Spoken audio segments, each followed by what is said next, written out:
Hey guys, and welcome back to my channel again. Today was pretty bit of much rainy, but anyways, it's okay. And now here, what I want you to do is not any more recipes. I mean, I won't going to be stop a magic recipe. But now I want to get you some bedtime stories because I doesn't got any more ideas about those magical recipe. So if you're in Facebook, if you get this video right in Facebook, please comment for me. Please comment for me. What recipe shall I do?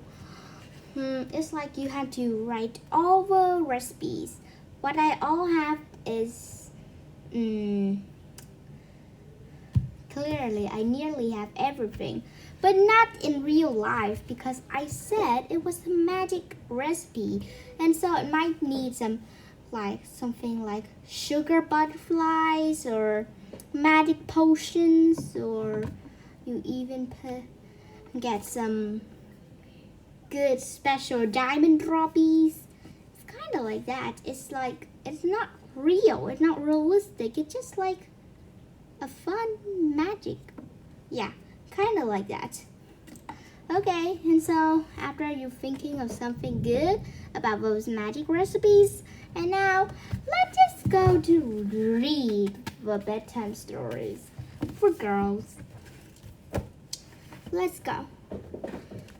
Okay, and so now let me see. Since I have reading some of them, magic mirror,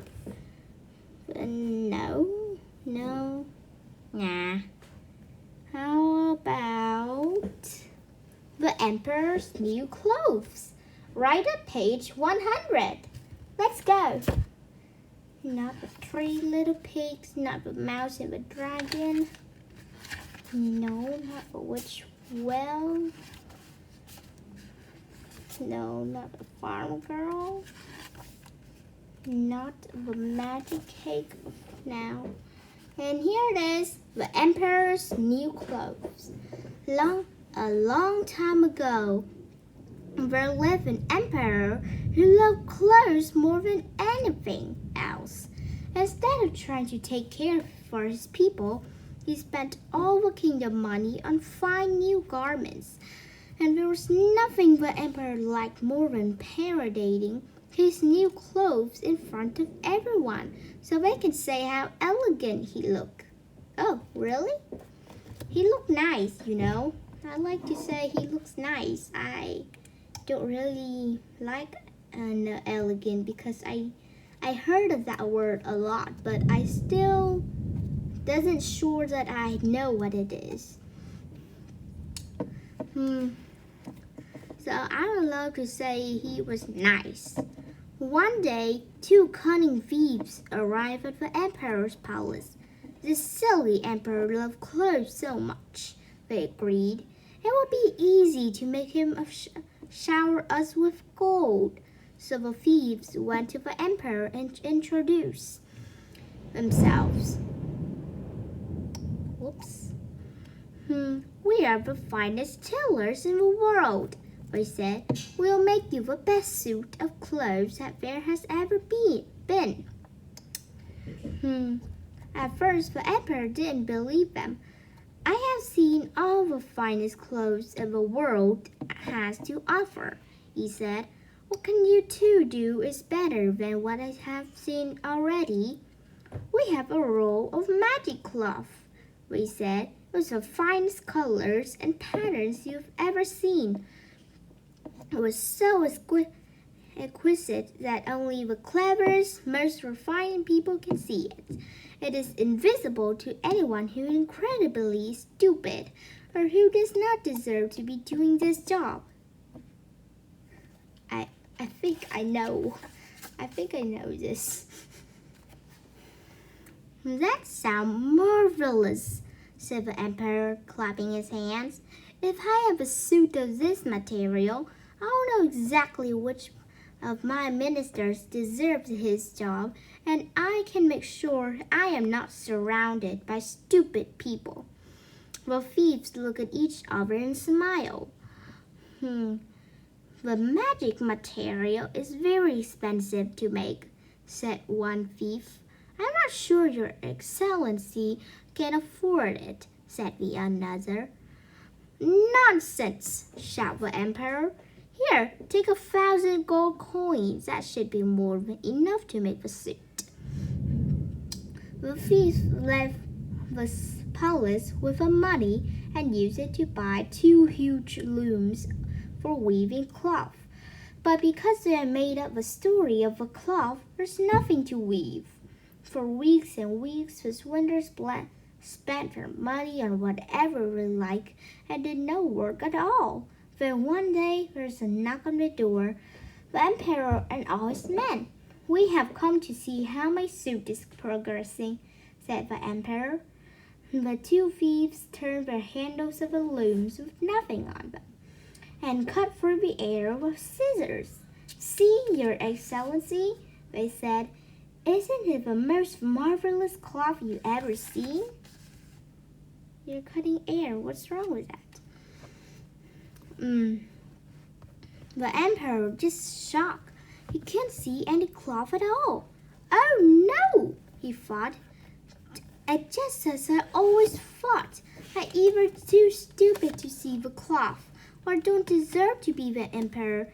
Nobody must ever know, or they can never let me rule," he said to the thieves.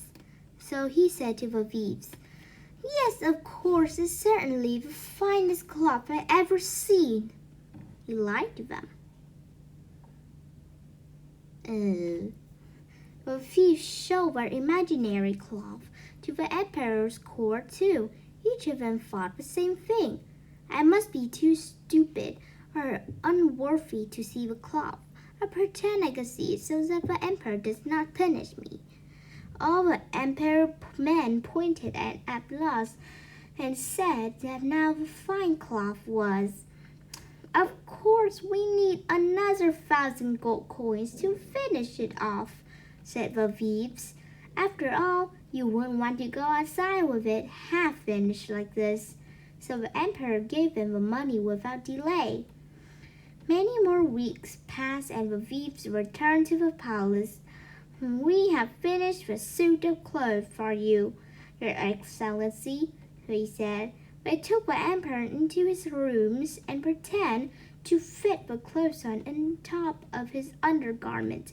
"The cloth is so very fine and light that only with the most delicate skin can feel it," the thief said. "The emperor can feel anything, of course, but he didn't want to look coarse and rough." "Oh, yes," he said. "It feels lighter than air." When they were done, the thief stood back and looked at the emperor. He was wearing nothing at all.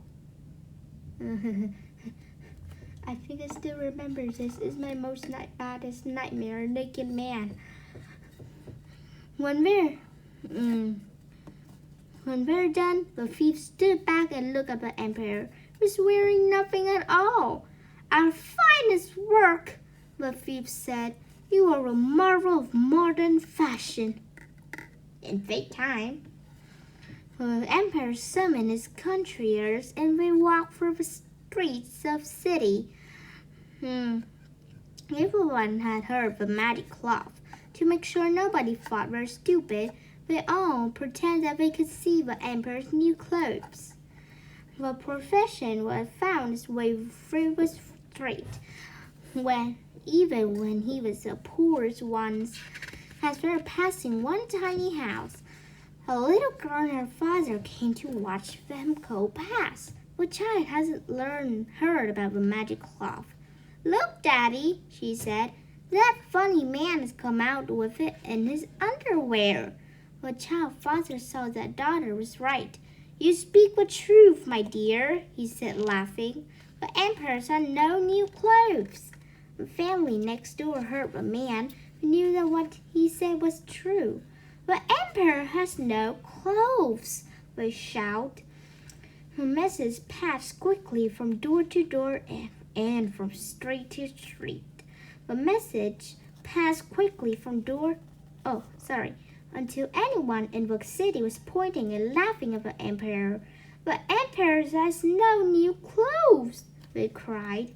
Finally, the emperor understood that what anyone was saying was true. At first he's so embarrassed he couldn't speak, but then he too began to laugh until he thought his sides were split. I have been a proud and foolish man, he said to everyone. I have learned my lesson. The thieves have fled the city and were never seen there again. But the emperor became a good and wise ruler who cared more about his people than his pride. And so the emperor and his people lived happily ever after. The end. Next, we will read The China Pony. Or the China Dragon?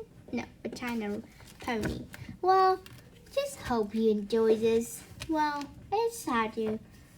Well, Good night. Sleep tight and don't get any bed bug bites on you. So, bye-bye.